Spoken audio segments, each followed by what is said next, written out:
Donc, on est déjà à la dernière capsule de cette formation pour utiliser LinkedIn de façon simple et efficace. La dernière erreur que je vois souvent, c'est les gens qui se lancent dans la publication avant d'avoir posé les bases. Donc, j'en ai parlé dans une des capsules précédentes. La base pour moi de la présence solide sur LinkedIn, c'est le profil. Ensuite, on va développer son réseau. On va échanger avec les gens pour déjà avoir une relation, une dynamique pour que quand on va publier nous-mêmes notre contenu, on va s'assurer d'avoir de l'engagement sur notre contenu. Pourquoi c'est important? Parce que sur LinkedIn, les commentaires, les réactions aussi, vont vraiment venir stimuler la visibilité de votre contenu. Donc, si je publie du contenu, je n'ai jamais échangé avec personne, personne ne me connaît, personne ne comprend d'où j'arrive, à moins que je fasse un contenu d'une qualité exceptionnelle qui est vraiment engageant et challengeant, je vais avoir peu de réactions sur mon contenu et peu de visibilité. Parce qu'à chaque fois que quelqu'un fait un commentaire ou réagit à votre contenu, c'est ce qui amène LinkedIn à la mettre de l'avant devant d'autres personnes. Et quand vous publiez quelque chose, la première chose que LinkedIn fait, c'est de le montrer à des gens qui sont dans votre réseau, à vos relations, pas à tout le monde. Il va prendre un échantillon, il va montrer votre publication, cet échantillon-là, et s'il n'y a pas de réaction, d'engagement, de commentaires, il ne va pas le montrer à plus de personnes.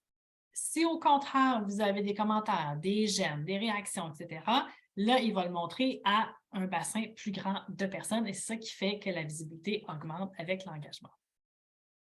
Donc, si vous avez l'impression que tout le monde publie déjà dans votre domaine, qu'il y a déjà plein de gens qui postent, bien, on disait avant qu'il y avait 1 de personnes qui utilisaient LinkedIn qui publiaient du contenu. Les derniers chiffres sont plus autour de 3 à 5 mais 3 à 5 on s'entend que ce n'est pas beaucoup. Donc, ça veut dire, puis ça varie beaucoup par domaine. En marketing, en communication, je suis pas mal certaine qu'il y a beaucoup plus de gens actifs dans la production de contenu que des domaines comme la comptabilité, par exemple. Donc, dans certains domaines, il n'y a même pas 1 de vos compétiteurs qui publient sur LinkedIn. Donc, vous n'êtes pas en compétition avec 100 de votre marché, mais seulement une toute petite portion de votre marché de compétiteurs qui publie du contenu. Donc, si vous voulez vous lancer dans la publication, et si je souligne, si vous le désirez, parce que ce n'est pas une nécessité. Donc, toutes les étapes que je vous ai parlé avant peuvent vous aider à réseauter sur LinkedIn, à tirer profit de la plateforme, à être référé sans avoir à publier de contenu. Si vous désirez publier du contenu, pour démarrer, je vous dirais que des pistes, souvent pour publier du contenu, c'est d'aller publier quelque chose qui a de la valeur pour les gens qui vont le consommer. Donc, peut-être des pistes qui peuvent vous aider. Identifier 5 défis ou problèmes auxquels font face vos clients. Donc, plutôt que de partir de ce que vous faites, de votre expertise et commencer à dire je fais ceci, je fais cela, etc., allez plutôt voir c'est quoi les défis, les problèmes de vos clients. Et là, si vous avez ce défi-là, voici des solutions. Conservez les questions fréquentes qu'on vous pose. Donc, parfois, on vous pose des questions qui peuvent vous paraître toutes simples, mais si quelqu'un vous pose la question, c'est qu'il y a d'autres personnes qui ont la même question. Donc, ça peut être des super belles sources de contenu, répondre à des questions fréquentes qu'on vous pose. Sur LinkedIn, lorsque vous consultez un post, dans le coin droit, il y a 3 petits points et il y a une icône de signet qui vous permet de sauvegarder pour plus tard. Donc, quand vous sauvegardez, lorsque vous retournez à votre accueil, vous avez mes éléments et en cliquant sur mes éléments, vous allez voir les posts que vous avez sauvegardés. Donc, quand vous voyez une publication qui vous intéresse, qui est intéressante, je vous invite à la sauvegarder pour y retourner quand vous serez prêt à créer vous-même votre contenu, même si c'est dans un domaine qui est différent du vôtre. Des fois, c'est la façon de présenter l'information qui est intéressante. Des fois, c'est parce que quelqu'un a présenté quelque chose et vous avez une vision différente. Donc, vous pouvez sauvegarder un peu des idées comme ça.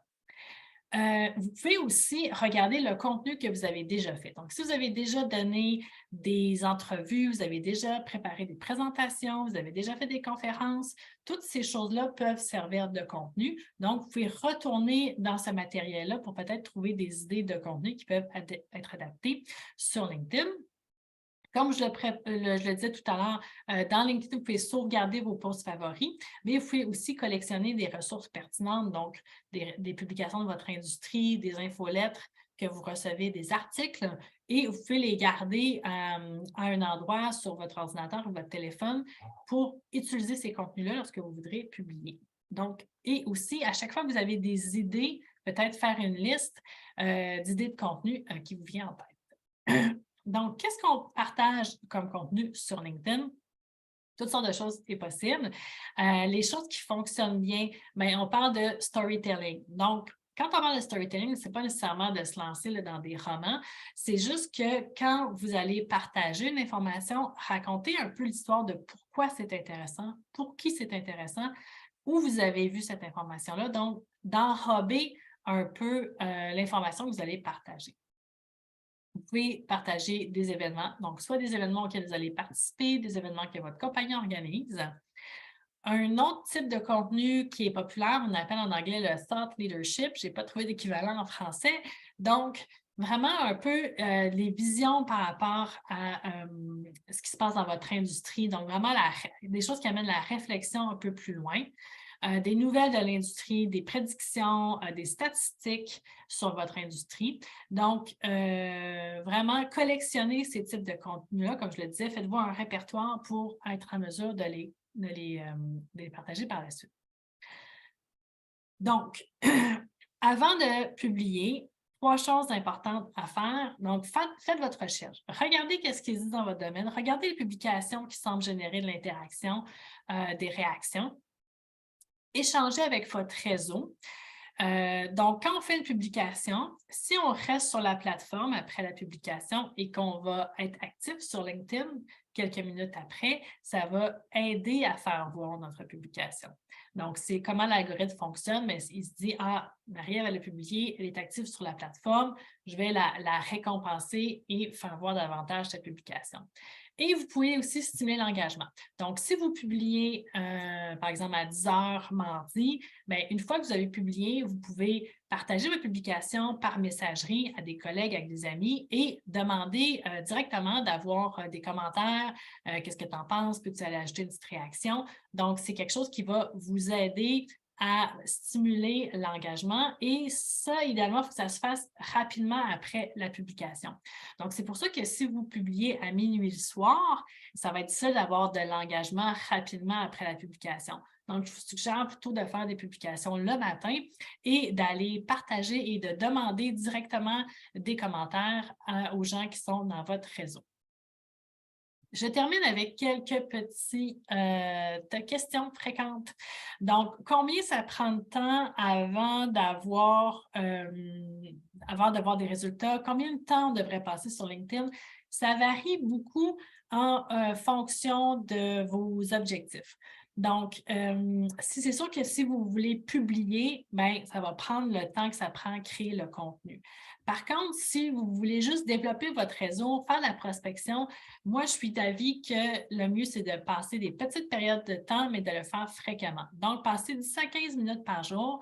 À chaque minute, à chaque jour, vous rappelez un peu c'est quoi votre objectif et de répéter les mêmes actions, que ce soit des commentaires, des demandes de relations, des échanges dans la messagerie. Donc, de le faire de façon régulière plutôt que de le faire de façon très longue.